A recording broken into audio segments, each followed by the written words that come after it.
What's going on, everyone? Welcome to the edition of the Victory Life Legacy Podcast. I'm your host, owner, and founder, Dwight Vick of Vicktory Life. And today I have two special guests, my brothers, longtime friends and former teammates from the days of old when we all played at Virginia Tech together. I have Freedom South Riding offensive line and run game coordinator, Coach Derek Smith, and also Riverbend secondary coach and pass games or defensive pass game coordinator, Reggie Samuel. Gentlemen, how you guys doing? All is well. All is well, brother. Good to see you, Vic. Good to see you, Mook. Good to see you. Yeah, absolutely. Y'all both look great, man. It's amazing, man. Damn near 30 years of friendship and brotherhood. And today, man, we're going to dive into your coaching careers. I got to say, seeing you both coach and both part of successful programs warms my heart, man. You guys know how much our family loves you both. We are family.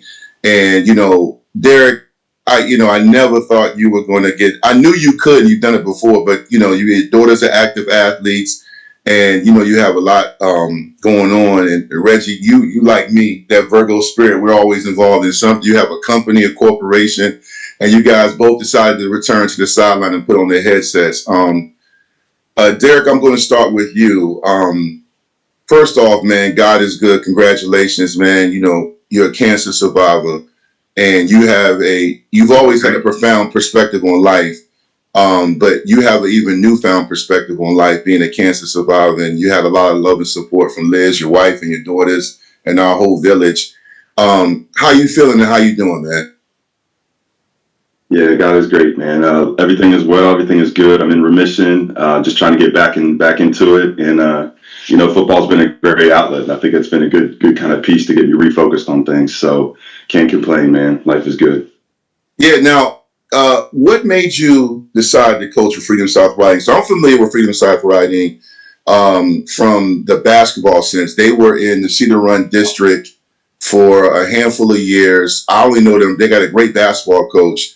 But football, I know them, but I'm not familiar with their program. You guys are off to a great start. What made you choose to coach with them? Yeah, I'll tell you, man, it really came down to my daughters. I wasn't interested really in doing coaching much of anything, as you said before, just trying to help them with their athletic careers. And, both my kids have been in softball, and I didn't really know a whole lot about softball, just trying to really be supportive in things. And, it was one of those things once Bella got to high school as a ninth grader, and that was this year. I'm sorry, she's 10th grade this year. It was last year. She was a ninth grader. Teddy Whitney, who's the girls basketball coach and was also the football coach there at Freedom, saw her in the hallway and just started talking to her and just wanted to know who she was and was interested in getting her to play basketball. He didn't know anything about me. He just saw Bella and was interested in her and playing basketball. So, last year, tryouts happened and, she was blessed, man. She had an opportunity to make the varsity team, and we talked with him about it and stuff, and just concerned because she's a ninth grader coming up to 12th, and he took care of her. He really took care of her. And it was midway through season. He was like, "Hey, to Bella, like, would your dad be interested in coaching football?" And it just hit me. It was like the spirit just hit me. I was like, "Here's this guy that did anything for my daughter. What can I do for you? What can I do for this community?" Because that's all I was really looking for: somebody to love my kids and coach my kids.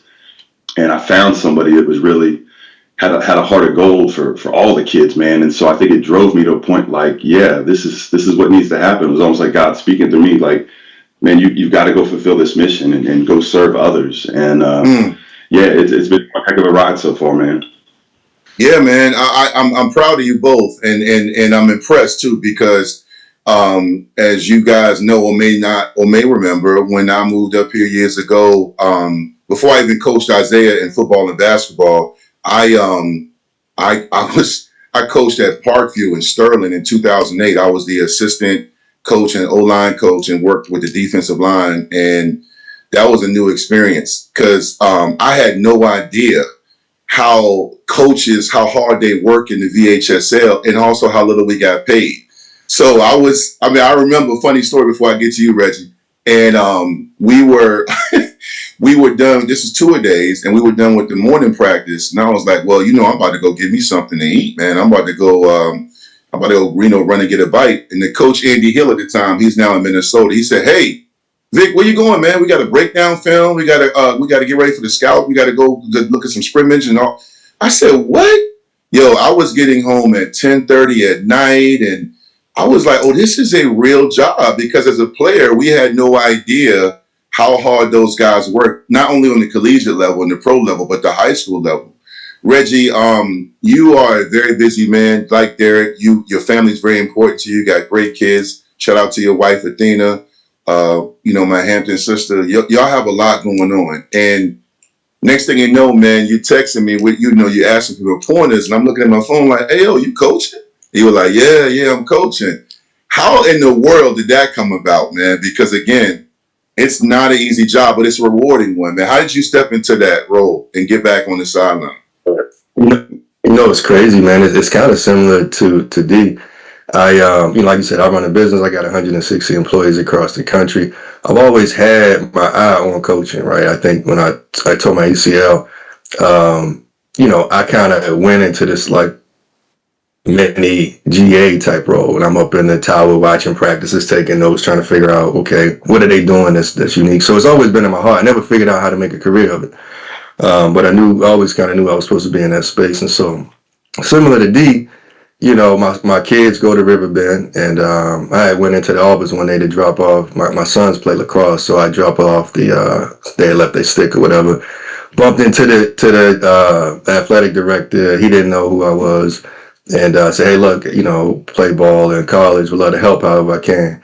Did not intend for it to play out like this. I was thinking I would be out on Friday night. I might come to one practice, and just be around the program, right? And similar to D, I met Ed Webb, who's the head coach at Riverbend. I met him, and it became obvious, like, oh, I'm supposed to be here for this guy, because I like how he's pouring into the kids. I like how he coaches.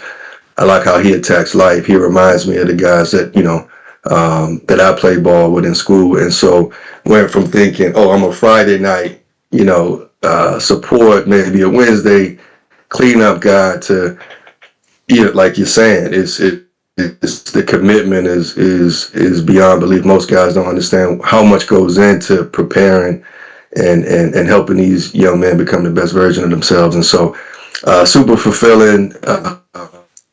Definitely an all around blessing. Riverbend, you guys are undefeated. As I mentioned before we started recording this episode, you guys have a big, huge showdown with Colonial Forge, who's in Division 6. And what you guys are in 5, right, Reggie? We're 5A. We're 5A. We're 5A, but most of our district is 6. So as I was, telling D earlier, we like that. I mean, that helps us get battle tested and prepared for deeper seasons. And this is a big test for us, right? I think this right here, this test will be helping us get a sense of whether. I mean, clearly we're gonna be playing on Sunday. I mean, on we'll be practicing on Thanksgiving. I think based on where we are currently, but this test will be helping us get a better view of how deep into December we're playing. So, obviously they got a great staff, great athletes, and so this is the game we've been kind of circling, since week 2. Yeah, nice. And Derek, you guys started the season off, man. I follow you on Instagram, and I'm also in a group chat with you and Lambo and Sharon and Ken Oxendine. So we all kind of update each other on what we got going on. Also, we share our opinions about our Hokies. But in regards to Freedom South Writing, talk a little bit about your start to the season and how you guys are doing so far. Yeah, it's been amazing, man. I think, that if anybody knows anything about the history of Freedom South Riding, it's been a struggle in terms of just trying to get the program up and running, moving in the right direction. They've always kind of had a few things here or there, but really just trying to get a direction. I think that was a big focus with Teddy coming in, and he brought in some other coaches as well, too, that had some college experience to really try to help and, dial in the kids to understand kind of what's necessary, like what is it to game of football. So mindset had to shift in terms of understanding how physical football needs to be. So we really practiced that in the beginning to really hone in and understand the physicality necessary, and the kids bought in, and I think they saw the outcomes early, and really when meet somebody physically and everybody's going to give you a good punch initially in the beginning. It's like it's 4 quarters of the game, and helping the kids to understand it's 4 quarters of the game. And so, we start off great, making a historical run. We were 4-0 to start off with. It's the first time in school history. We started we played first conference play against Riverside, blew them out 51-11. And then started getting into conference play against Light Ridge and Briar Woods, which we both lost in the last play, which was heartbreakers for our kids. But just trying to get them to understand, like, you want to play football games like that. You never want to be blown out like you had been in the past of different situations. And so, really trying to get the kids to understand the magic that's happening and to really dial in for the remainder of the season. So we're really pumped, man. I think we've broken a lot of records, done a lot of really great things, and really just trying to get the kids to focus in on about us, how we execute the things that we do. Yeah. How is it, and I'll ask you first, I'll stick with you, Derek, and I'll ask you this, Reggie, as well. How is it when both of y'all were very, very good athletes, recruited in your respected areas, played at the Power 4 level? You probably would have had a longer career if you didn't have that injury at Tech, but, both of y'all were able to perform at a high level. Derek, you were drafted by the Washington Redskins, now Commanders, in the 5th round. I share this, and I'll start with you, Derek. I share that point to say this question to you both. How do your kids respond? Because in this generation, you got to have instant credibility, because the first thing they do, I just spoke a few weeks ago to Hampton High School, my alma mater, and the Bethel High School football team. And then I came up here, and then last week I spoke to Woodbridge High School. The coach and I talked, he reached out to me, and then next week I'm going to speak to Manassas Park. You guys know I do a lot of speaking, and it helps the fact that they can YouTube and Google me, right? Because these kids be like, yo, Slim ain't really played like that. You know what I mean? So, like, how do you handle that? how do you handle that, Derek, when it comes to your style and your way to connect? Do they realize how good you were? And they respect. I know they respect you, but before you first got there, how did that work? It's interesting. I think they get a chance to meet you, right? And they get to meet the other Derek Smith, right? Not necessarily the football Derek Smith. And I think once we got into the coaching, the aspects of it, they saw the intensity level that has to happen. And I think it took a couple of them by surprise. They're like, oh my God, I think coach is crazy. Like, because again, football is a very intense, violent game, and you have to be in that mindset and understand that mindset. So I think they were able to kind of see the persona of like, okay, yeah, hey, this is pretty cool. We got this guy that played at Tech. He played the Redskins, did some cool things here or there. But then when you get in live in the trenches and you kind of see like, okay, what does it take? And you try to take them to that level. I think that's where the kind of the experience of my past really, really helps, because they see like, oh, it's not just I look good in uniform. Like, I actually have to hit somebody and smash somebody and put somebody in the ground. Like, yeah, that's your job. Like it's a very violent game. So helping them to see like, yeah, even though I achieved this level, it's very possible at every level, because you just need those details to get that stuff done. So, I think I'm a lead example in a lot of ways, not trying to hurt myself either. I'm realizing I'm not young anymore, man. I can't show some of the same techniques that I used to. So I got to keep myself in check on that. But great kids that respond to it now, like they actually love it. And I think they're enjoying that physicality piece of it. No doubt. Reggie, same question. I mean, you had a unique perspective because you were a receiver and a defensive back at Tech. And not too many guys play multiple positions. Yeah. So what perspective and how did they take to you? So it's interesting. I had to take a different, I don't know if I had to, but I chose to take a different angle. I kind of led with the energy, right? Because keep in mind, I got hurt so early in my career. Like, my former teammates know, right, what I brought, but I didn't get much on film because it happened so early. So I acknowledge that. So I kind of led with, they know I played at Tech, but I don't play that up. But what they see is the intensity, right? The understanding of the game, the understanding of the psychology. And so I kind of leaned in on that part, and it becomes obvious, right? Like Dee said, you can tell the kids they can sniff it out. They can sniff out like who really get it, who really get what they're going through, who really understand the kind of psychological cramps that they got to work through, and leading with that has garnered the credibility, right? And so Like you said, the young kids, I mean, they smell through all of the fluff, which is beautiful, right? You love that. So you got to be authentic. You got to connect with them on a human level, and so that was really the angle, right? I mean, and you know, I think they're very receptive of it, and they understand that it's about helping them, you know, pull out the best version of themselves. I mean, we talk about that a lot. Is you know, us having to put these kids in a position where they have a chance to succeed, and you know, dealing with the flaws, dealing with the wrinkles, dealing with the whatever the sore spots are in their capability set, and just helping them, you know, deal with those piece by piece is really the approach that we take. So so yeah, a little bit of a different angle where you can't, you know, you can pull up the YouTube as much, but they feel it, and they receive it, you know what I mean? So Yeah, Reggie, talk a little bit about your head coach and some of the other assistants. I always feel like, you know, successful programs, as we all three of us know, have a great coaching staff. And I feel like you both being assistants, obviously you must have a great head coach. I know I'm very familiar with Riverbend. You know, actually, we watched y'all here on my TV as I were, you know, sit down here in this part of my house. I remember watching y'all in the playoffs. Y'all had a deep run last year, and I watched y'all, and I've been keeping up. And obviously, being somebody that does a lot of stuff with high school and college sports like myself, I follow recruiting. I follow each division, especially 3, 4, 5, and 6. Talk about your coaches, your head coach, and how he runs his program, and just give us some insight without giving too many details of what kind of values he has regarding, like, you know, the energy and just how y'all organize everything.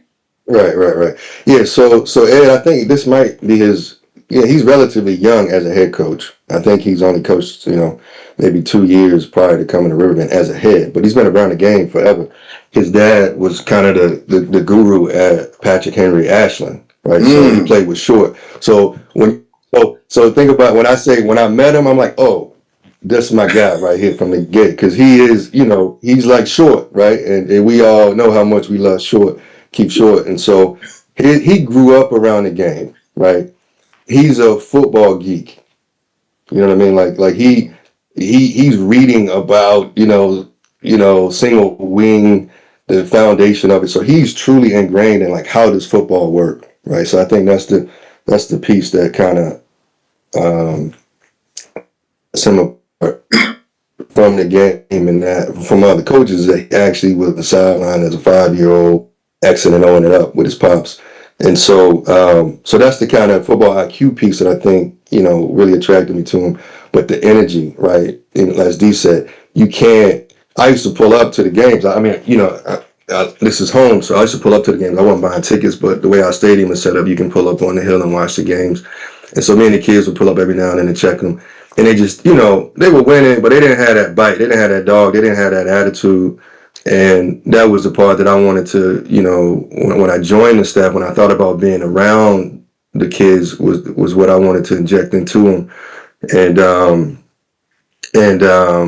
you know, I want my kids to go to school with kids who attack life, you know, like they attack things on Friday night, and that's important to me. And he brings that, like he understands that, you know what I mean. And so that's what I admire about him, and that's why I've been so committed to helping him win. Right, I think that's the biggest thing. We got a relatively small staff, right? I mean, we it's really 4 of us, 5 of us. And so we got to wear a lot of hats. And I think our focus is really just mindset, right? How do we think about maintaining a competitive advantage and attacking everything with violence, right? And understanding that, you know, we're not going to be perfect, and let's not spaz out. Let's stay calm, you know, when we make those mistakes, and figure out what we did and why it happened, and come back and just address it on the next snap. So. So that's my kind of shoot from the hip. To me, that's the period after that, right? Yeah, no doubt. Derek, same deal, man. You mentioned him earlier, but talk a little bit about your head coach and just, you know, how he is shaping the practices and his vision for the program, and, what he has going on in the staff in general. Yeah, Teddy's amazing. Teddy Whitney. Again, he wears two hats. He's the girls basketball coach and the football coach. So this is his second year coaching the football. He's always been a football guy in Fairfax as well too. And so like I told the kids when we got together at the beginning of camp, I was letting them know like how blessed we were because we had somebody in the vein that reminded me a lot like Coach Beam. Loved kids, man, that loved you and wanted to hold you accountable to the point of like, you know what I mean? Like you got in tears because you're just trying to get the best out of you. And I think the kids really saw that connection because we keep talking about this. Kids know when you connect with them and when you don't connect with them. They know when you care and when you don't care about them. Like you can't fake that. And his heart is pure gold to get the best out of them. And I think what he did was he went out to try to find the best people to make his staff one of the top out there because our defensive coordinator was early on. I said, we're going to compete every day in practice. I said, this was what we did at Tech. Our offense went against our defense and it was lights out so that way when we got on the games, it became easy, And so I think, again, our statistics are showing great signs of that kind of progress that's being made. It's just for us offensively finding the end zone to finish it through, right? He had another guy as well, Kenyon Burns, who played on that Alabama team that we played against in '98. Oh, So, having that kind of knowledge and Kenyon Burns, who was at Fairfax, he out of Fairfax as well too. So again, having that knowledge of just kind of what it takes, and he was really successful with a lot of youth league coaching as well too. So he had both that playing experience as well as a coaching experience. Mo again is a really very sound defensive coach. Knows the game well. And then our offensive coordinator, Nick Schwartz, he's been there for about 9 years. So it's been one of those where just trying to help grow ideas, grow concepts. There's very things that I'm very passionate about in the run game and just trying to see how we can complement that in the pass game as well too, to kind of do those setups and so forth. But really excited. I think everybody's very energetic and passionate about, again, building up kids, man. That's what it's about, building up leaders for future generations, not always just, the X's and O's. It's about making great men. yeah. What do you think the goal is right now? I mean, everybody, when you ask a coach, you'll say, what are your goals this season? And they'll say, well, we got this many guys returning, or, we have this much depth, or, this guy or this team is in division with us or not district. So what are the goals? I mean, obviously you guys are both halfway through the season, but for Freedom South Riding, given a great start to the season and also having those two tough losses, but also could be life lessons. What do you think right now? I know you can't speak for the program solely, but you are part of that program. What do you think the goals are moving forward? Is it a deep run in the playoffs? You guys think, because you're in a very competitive division. Yeah, I tell you, man, it hit the heart when you start losing stuff like that at the very end, especially when you're the better team. Statistically, you're better than that team, right? So how do you take a team to go from good to great? Mm-hmm. I think that's our emphasis at this point in time, is to understand we've got a really good team, but to be a great team, you've got to do those extra little details and finish those different pieces. So really trying to take that second half to understood, we've got to continue to build. We've got to continue to keep installing, continue to keep operating, especially for offensively, just how do we execute? So really focusing on those little details, like not trying to get too caught up in that, hey, that's the ultimate goal, but to understand what can we do now that leads up to those bigger goals and those bigger results. Again, our kids are giving us everything they got. We just got to continue to fine tune a little bit of those mental things. But again, for us, how do you go from being just a good team to now one of the great teams? Yeah, no doubt. Reggie, same thing. Riverbend had a deep run in the playoffs last year. Yeah. Your head coach, if he was on that team with Keith Short, that was a very legendary team in Virginia back then. They were loaded with a lot of D1 talent and even some D2 guys. Damian Woody was on that team. The great lineman that played the same time Derek and I did at Boston College. So what's his mindset? What are y'all goals this year?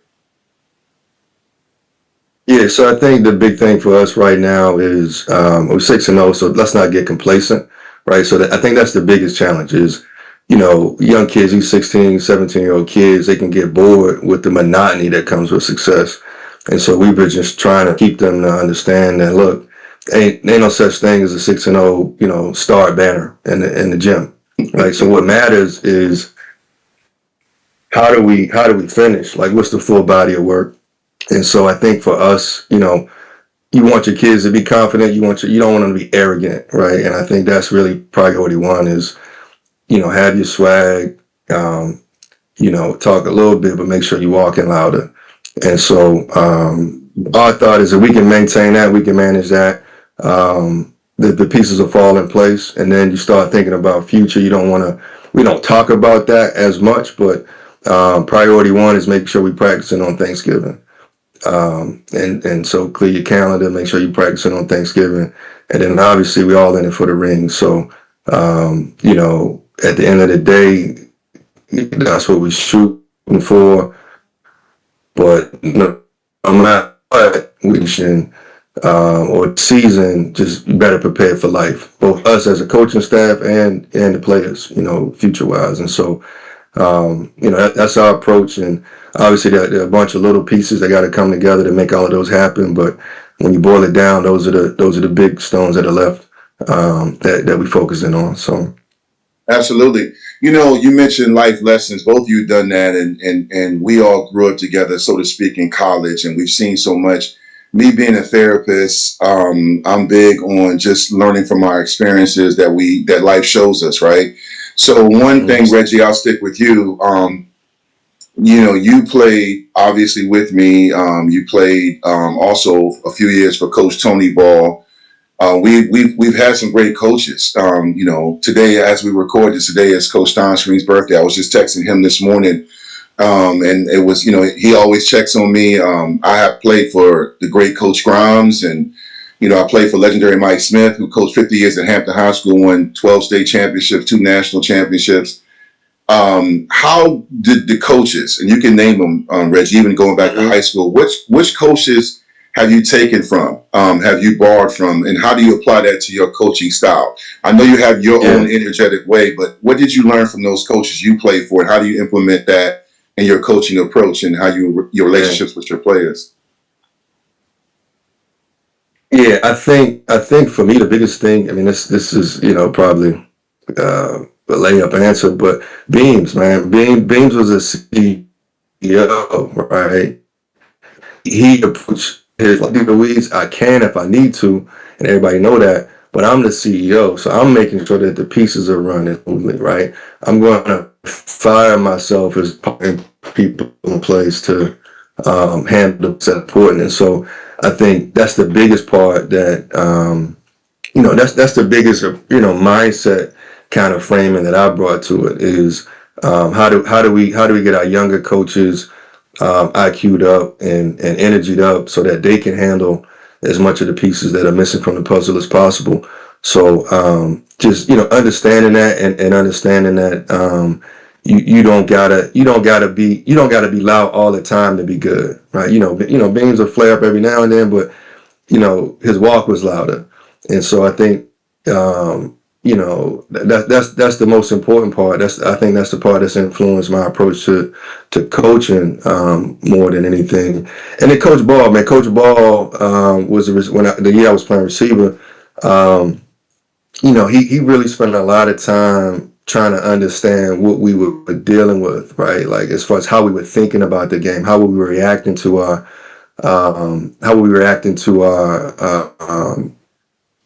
our strengths and our weaknesses, and helping us kind of work through that. And so I think that part is a big piece of how I've tried to make sure that mentally my kids are ready for playoffs, right? I think that's really what it is, right? We expect to win throughout regular season, but it's really how do we get these kids ready from a physical, mental toughness to endure when it's 20 degrees outside.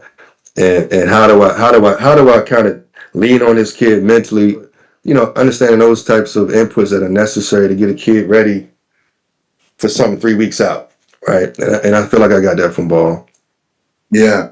Well, Derek, we're older now, so we appreciate Coach Grimes now, and we love him to death, but Coach Grimes was all about detail. I was texting Todd Washington last night, and we know Todd has coached on the NFL level, and he's coached collegiately, trying to get back into coaching like you guys. And he was talking about just steps, and he was talking about the G and Tech offensive line being technically poor. And then we had Steinspring, who was already our coach as the tight ends coach. Now he's the head coach at Roanoke College. He's coached everywhere from ODU to Delaware. So we had two great coaches in college. Of course, Beamer is a Hall of Fame coach. And even we took from Coach Wiles and Foster, same question like I asked Reggie, how do you take from all of them and how do you implement that also with your own style? Yeah, it's funny, right? I think you become Grimes in a lot of ways, right? Like, and as you said, as kids, man, like how hard that was to take that feedback from him, because that old school coaching was different. And, you know, he just got us to the point where you just wanted to destroy anything in front of you, right? And do it so technically sound, because to help understand how those little details make these big things happen. So I think team to understand how those little details matter, how every little thing, the game of inches, and every little thing we do matters to what you do. Helping offensive linemen understand the importance of their role in the game. I think it gets glossed over. I think we recognized how important we were to the success of our team, right, as Hokies. Mm-hmm. And so then I kind of balanced a little bit with like Steinspring, where, you know, he was a dad for a lot of us. He gave us that love. He gave us the care, still held us accountable, helped us to see things big beyond the game, right? And so, like you said, he's still in my life. He's still somebody I care about and love deeply. So trying to find that balance between that just dagger of attack of just trying to get the most out of every kid that we have and making sure they understand how finite details and all that stuff matters. I'd say another coach that really spoke to me, what I'm finding now, was Coach Gentry, and how he approached us in the weight room, really to attack everything that we did with this intensity. And again, I think that goes for the overall program, is how do you, if you're attacking the weight room, you're going to go attack practice, and you're going to go attack everything else. And just to understand how everything is interconnected into this big network. And, you know, like I said, with Coach Gentry, he wouldn't back down to any of us. You know, he'd call us out any time on anything, and it made us better men, better people, because we were forced to confront ourselves to make sure, like, was I really giving you everything I got? Was I really sacrificing enough for the team? And again, I think it's that mindset, trying to get out of kind of our newer style of kid, that it's different. Football's different than it was back then. It's definitely changed. So just trying to find those, like that magic combination. Yeah, well, I agree, man. And God bless Coach Gentry. God, he was tough. I told stuff to my son, who's an athlete now on full scholarship at Wingate. And I deal with a lot of young men like you both that play sports. And they look at me like I'm capping, as they say, lying about how hard it was, how we would lift hard for 2 hours, and then Gentry would surprise us, the head strength coach, about going to the stadium and running the stadium, Lane Stadium, with a weighted vest on. I remember one time Reggie had to leave and go to Ladysmith, Caroline County, for a family event, leave early, and he had to lift and do phases in the morning before he got on 95. You know? But I remember like, I was like, yo, he made it. You know, I think that was just the toughness. Also, you know, I think at that time you were already a Q, so you already been through hell and back, so you were mentally prepared for all of that. Yes, sir. But Derek, yeah, you were right. But Derek, I'll ask you this. This is both y'all a personal question. We're married. All three of us are married. We have beautiful families. And there's a work-life balance you must have. You know, we have queens. In today's life, a lot of couples don't make it. Real life gets in the way. It's hard. We all live in Northern Virginia. The economy, we're in really tough times right now. We have to rely on our faith and our perseverance. And also, you know, you have a partnership with your wife. And we all have kids who are active in sports, active in life, and doing things.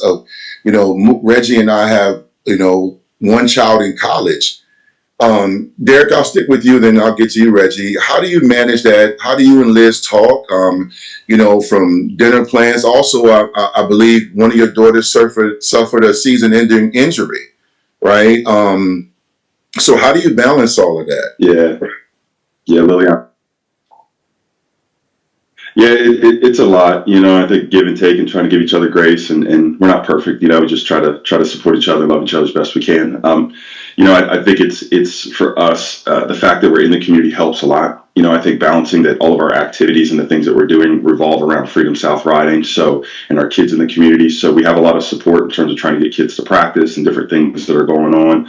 But, it's one of those things that, I'm thankful we had the experience coaching before in the past when I was, couple decades or a decade before that. So there was kind of like an understanding of the hours and different things that happen with that. But it's been an embrace by our family. They've really enjoyed this kind of the community together, and there's something special when you've got something cooking in a community and seeing positive success. I think it kind of lifts people up and it brings it in a better environment. So, I think we're trying to embrace kind of what's happening with all the things that are going on and just kind of soak in the moment. Same thing with you, Reggie. You and Athena, y'all have a big family, a lot going on. There's a demand. You run a business. You have almost 200 people across the country, across the world that work for you. And running a business, you have so many mouths to feed and people to monitor and take care of, as well as balance that. And also being a coach and a father and a husband. How do you and Athena talk and communicate and balance that so you're available for your children and your wife as well as your players? Because they're never-ending jobs. How do you manage that? Yeah. It's become somewhat mechanical, right? Just using a calendar, right? I think that's the biggest thing. We got to share family calendar because you got the girls got lacrosse and basketball. Owen got football. Max got CBS. It's like it's a constant juggle, and I think the thing that keeps us kind of grounded is our commitment to the kids and helping raising them to be great adults, right? I think that's been our mindset is. We obviously we care about the chapter we're in, but what are we doing? How are we pouring into these kids so they can be amazing adults? And so I think that's kind of the script, and that's the thing that kind of recenters us when it gets tough. But the family calendar, bro, that's literally keeps the pieces going together. Now you mentioned the business. The business actually, because the business actually is being impacted more than home, right? Because home, you get home late anyway. Like, when you're running a business, you're getting home pretty late anyway. It's just now I'm leaving work every day at like 2:00. And so that is the part, my employees have had to, adjust more because, life is a little bit different. But home life is really, solid and grounded in just our commitment to the kids and sharing responsibility, right? We literally got to put on the calendar, okay, you dropping these two off, I'm picking them up, and then you're going to go drop this one off and I'm picking them up. So we might got like four kind of plugs on a calendar every day. So it's just really just making sure, you stay, communicating, open, honest, transparent. You're going to have your bumps and bruises. You're going to have your smiles and hugs and just not getting too, not letting any one particular valley define everything, right? Because you're going to have them.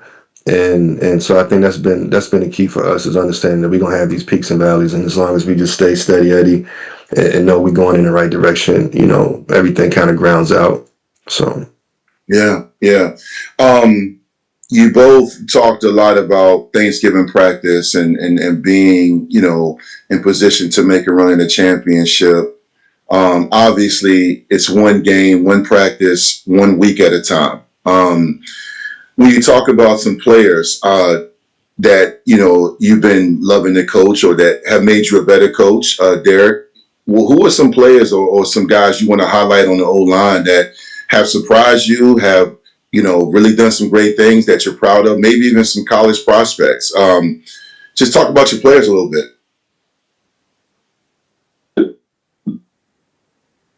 Yeah, that's actually an area that I really want to highlight because that's something that I realized in our school is to recognize how much talent was in our school that maybe hadn't tried football or been out to football. And so there's a significant buzz that happened in March to bring out a lot of people. And there's still a significant buzz of a lot of kids now that are like, oh, wow, what's going on? So if you give me a couple minutes, I want to just kind of highlight a few kids that I really want to kind of stand out because there's a few of these kids that, we see on X and on Twitter that very passionate kids. And then there's a lot of gems that I'm finding out there, especially for college coaches trying to find like this unique talent that is just kind of new to football that, I'll tell you up front right now, my line, Noah Barnhill is one of my stars. He's 6'2", O-line, D-line. Frankie D'Amico, 6 foot. He's a O-line, D-line. He's also a snapper. Seeing these guys a lot on Twitter, going out to a lot of colleges. They're getting a lot of looks as well too. I have a senior running back that's also a track star. He runs the 100 meters in 10:56. Wow. Vic, 100 meter in 10:56 is a track. Nate Danberg, right? So he's getting recruited by Colorado State for track, and I'm like, hey, let him know you play football. Like, show him some of your highlights. So we try to get this kid on some different runs, man. He's unbelievably fast. Another running back that's tearing up as well is Bo Long. He's at about 500 yards rushing already halfway through the season. We have a senior safety, Harsho Mupala, that's tearing it up on defense. Let me tell you about a couple juniors we have. Vic Braden Cook is our junior quarterback. He's 6'4", 200 pounds. Again, you're watching the film on this kid, unbelievably lights out, man. Unbelievably lights out. We have a receiver, Josh Hart, 6'2", receiver corner that is just lights out as well too. On defense, there's a kid I want to highlight. His name's Andrew Lewis, who is a lacrosse player who just came out to play with us this year, is leading 5A in sacks. That he reminds me a lot of Patrick Kearney. I look at this kid and I'm like, just raw talent, right? Just brand new to playing football. He's never played before. He's already leading the state in sacks. So like unbelievably talented kids, man. And I guess I could go on forever. I got Jaden Morales as a safety for us. I have a track star that through the shot put and track and field, he's now my center, Gunnar Baker, that came out for me. An amazing middle linebacker, Jeremiah Cherry, as well as Ryan Mulcahy, that's one of our D-line studs as well. I mean, Vic, I feel blessed when I look at up and down at our roster, at all of these kids that have this amazing talent in other sports, in addition to football as well too. And they're just now trying to find that confidence, building that confidence. And I think that's what excites me about what's building, is there's this unlimited potential that's in this high school. And it's just trying to get everybody out on that same mission, vision, right? To understand how to get the most out of themselves. But man, I can't tell you, I'm super excited about our roster. Also have I also have 2 sophomores that really stand out to me.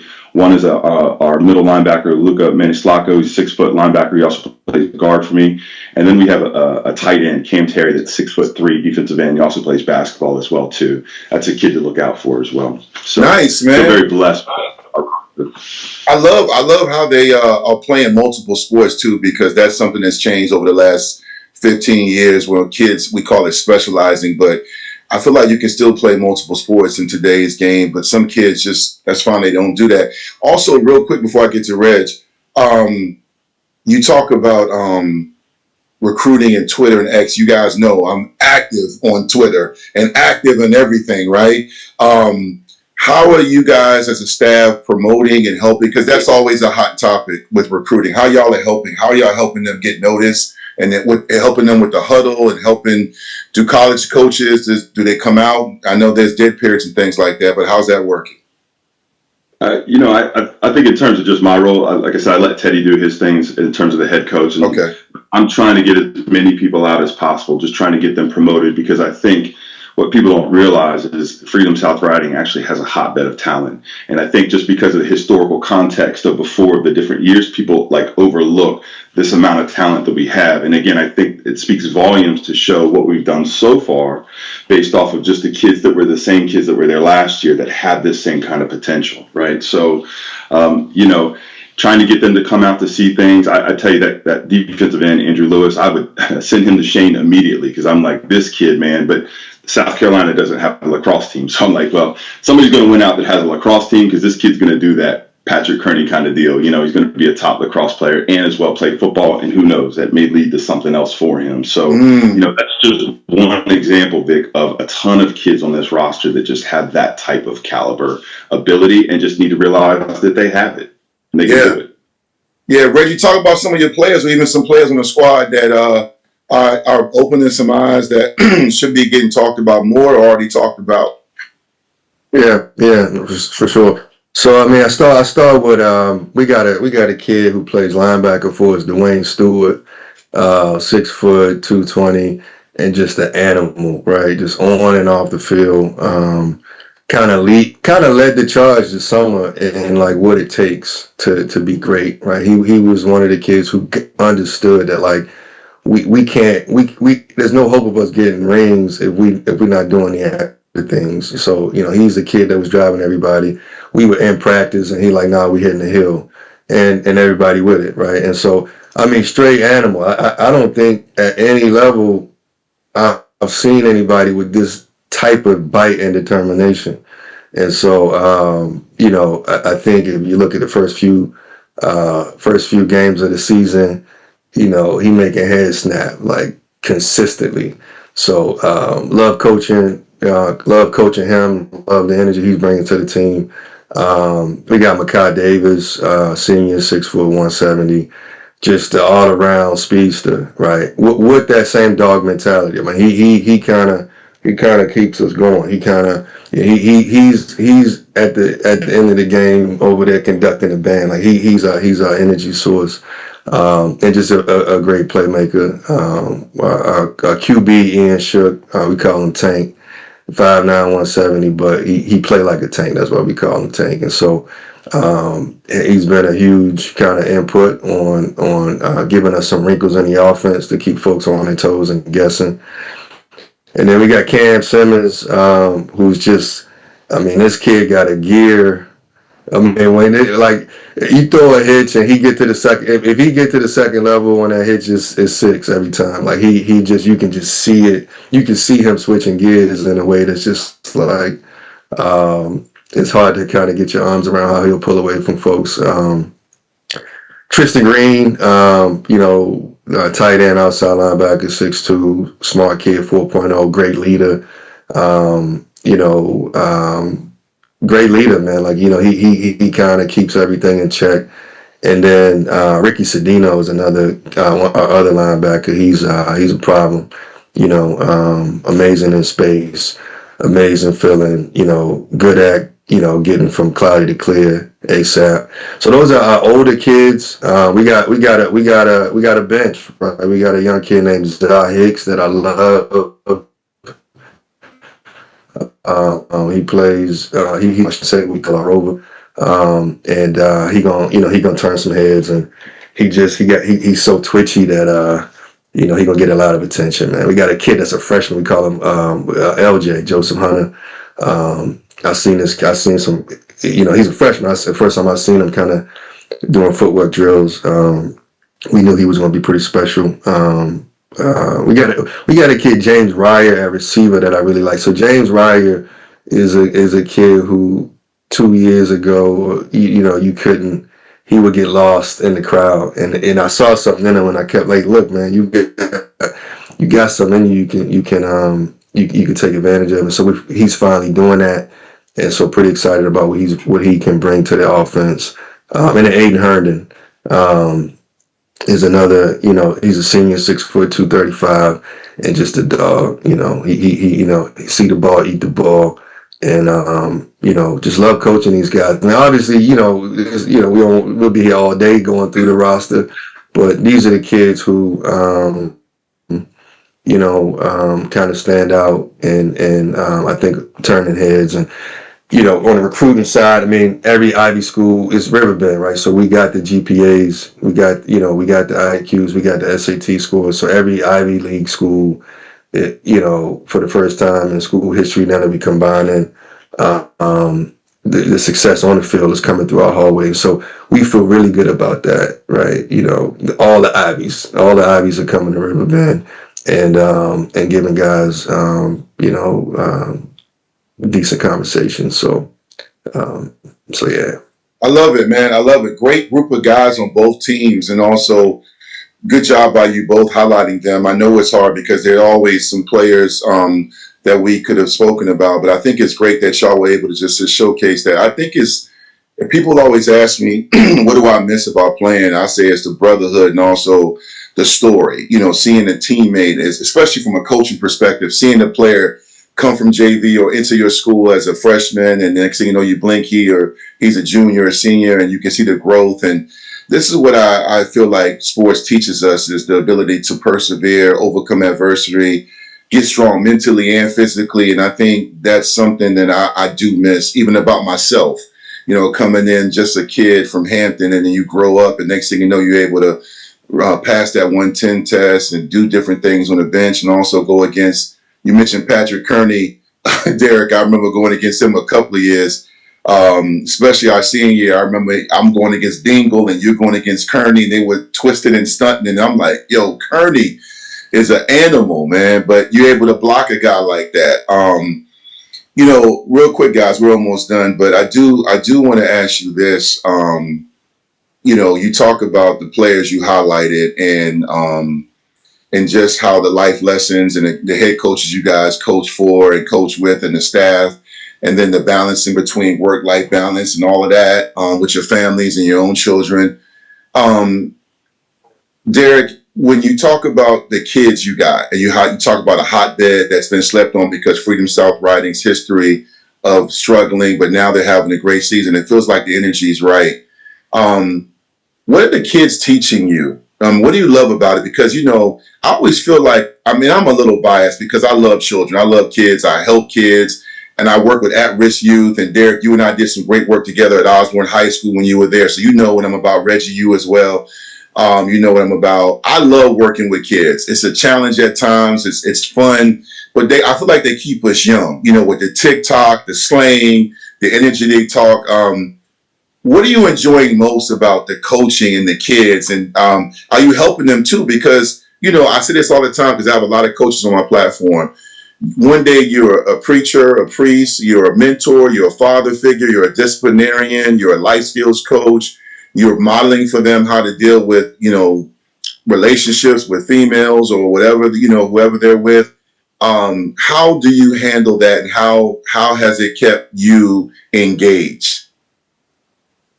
You know, what I'd love to see, man, is really in their eyes that kind of that optimism, the hope, kind of that youthful vigor of just anything is possible, right? And it reminds you, as we've gone over the years, all the bumps and everything else, of just how powerful that is when you have kind of this thought concept that you can conquer anything. And so I think it's just that resiliency I see in our kids. You know, it's funny, they know our mannerisms, right? So they'll say some things, they'll you know, make fun of us, and it's fun, man. I think it's a part of it. Just keep us young.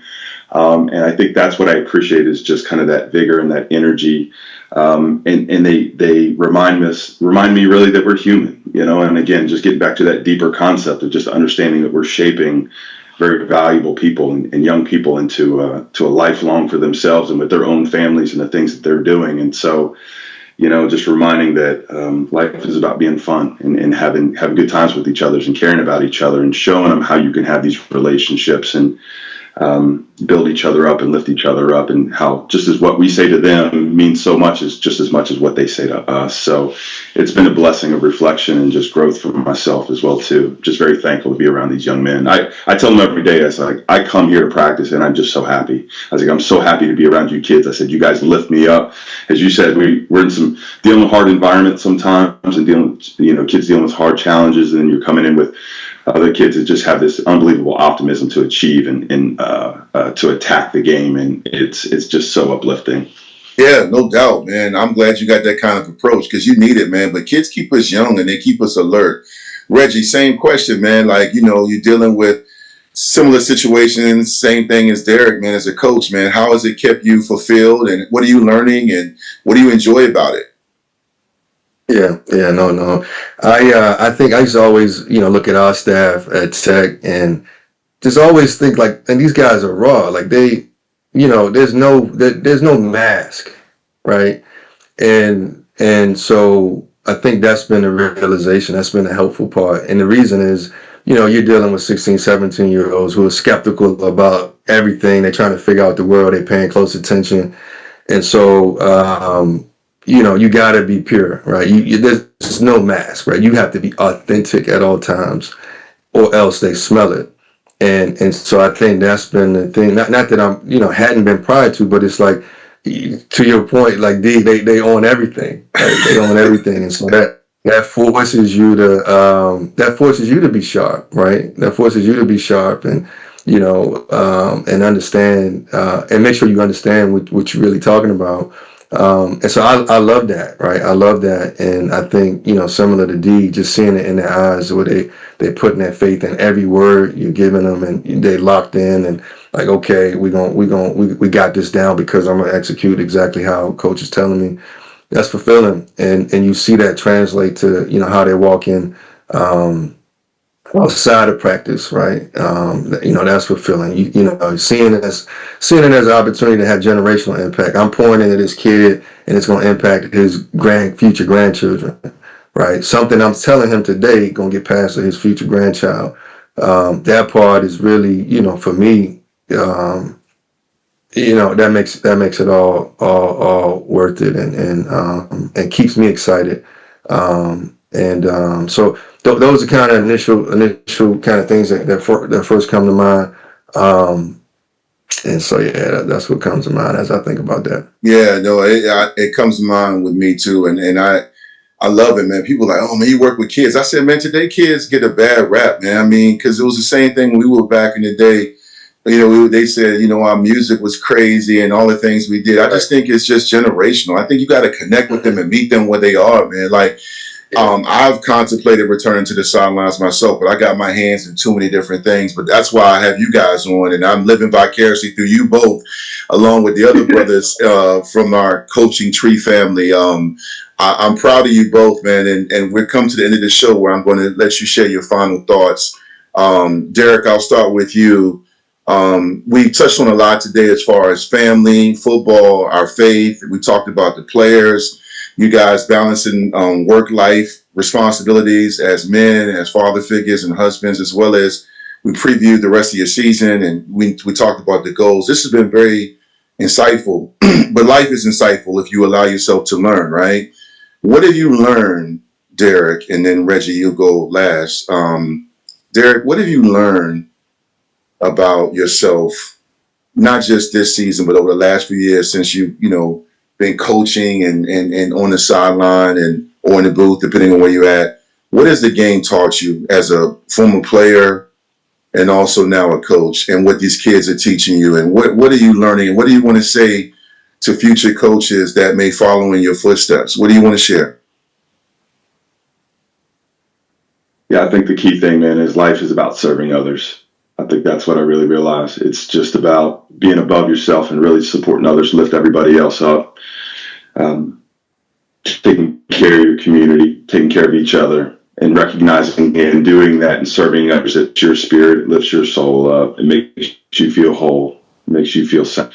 And I think that's the one thing I've recognized over the years, a lot of times, right, misguided, thinking it's about me, it's about my path, and not recognizing the bigger picture. It's about lifting others and serving other people. And so that's really where I would shift in is, as we look a lot of kind of a me personality, on Instagram and everything else. And it's about what am I doing? What am I doing? Really about what am I doing for others? How am I serving others? And recognizing what that does for your soul and how that lifts you up. So that would be my big piece, is step outside, especially if it's outside of your comfort zone, is just start small, start just supporting other people, lifting them up and letting it bleed into others so that you can show other people that pathway to serve other people and lift them up as well too. So I feel blessed, Vic. It's, been through a lot in the years, man, but to kind of come to an understanding that it's a lot, there's a bigger piece to all this than we all can really think about, and just understanding what can I do, and that's to help other people be better people.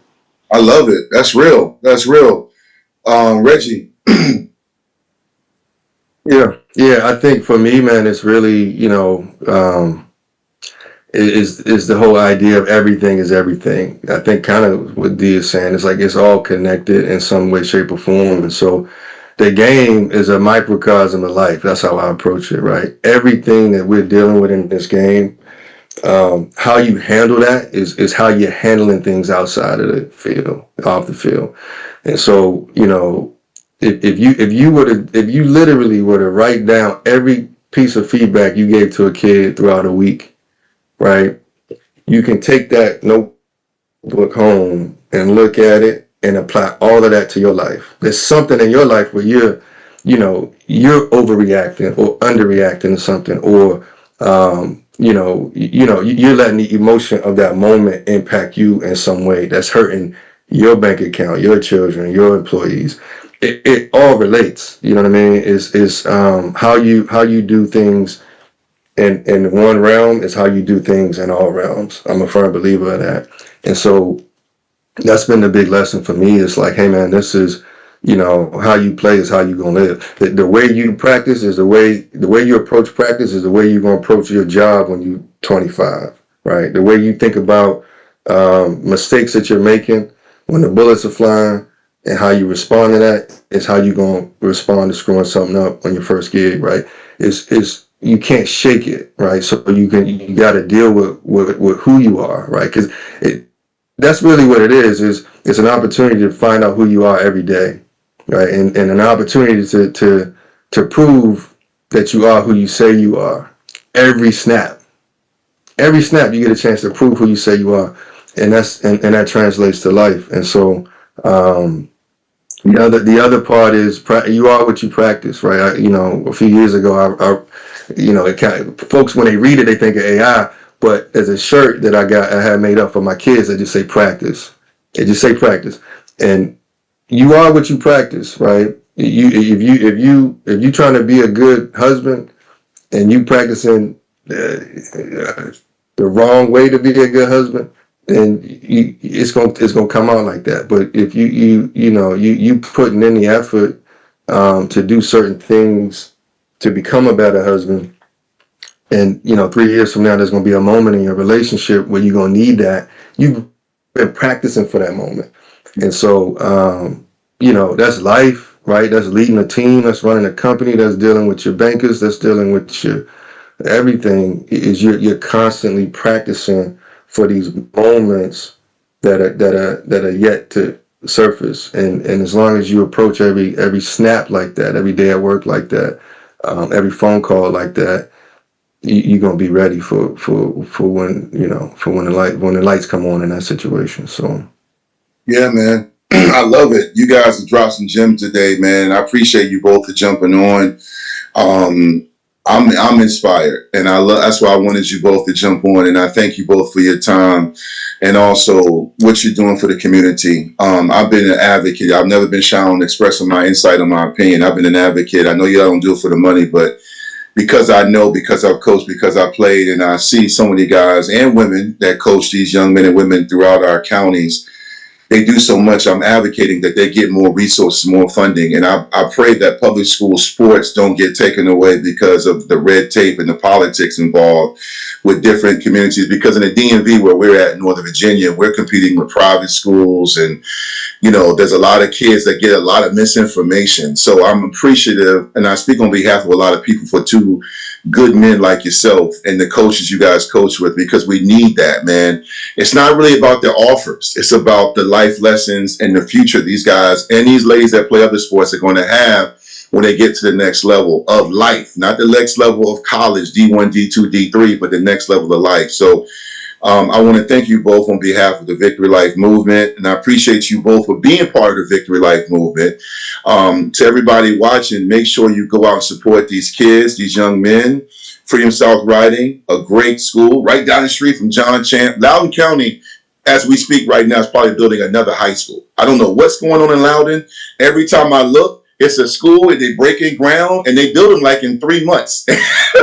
So between Loudoun County and Virginia Beach, in Prince William County, high schools are going up as we speak. And Reggie, hopefully I'll get to see you Friday when I come out to do the broadcast with NSMT for the Riverbend Colonial Forge game, man. But if I don't, we'll speak afterwards. That's a big game. Derek, who you guys got this week? Are y'all on the bye? What do y'all have? Osborne Park this week, so it's homecoming. Okay. Good luck with that. They got a great coach I've interviewed, man, when I did Media Day, man. He's from Newport News. Good coach. He's trying to get them right, too. But again, to everybody watching, thank y'all for supporting the Victory Life movement. Make sure you support these programs, these young men, and also make sure you subscribe and share to see great interviews on this platform like the one we just did today. And like I say every episode, no matter where you go, no matter what you do, make sure you have a positive impact. You leave a great legacy. I'm owner and founder Dwight Vick on behalf of Freedom South Riding, Coach Derek Smith, and Riverbend Coach Reggie Samuel. We say thank you for watching. Enjoy. Take care. Thank you, guys. Salute.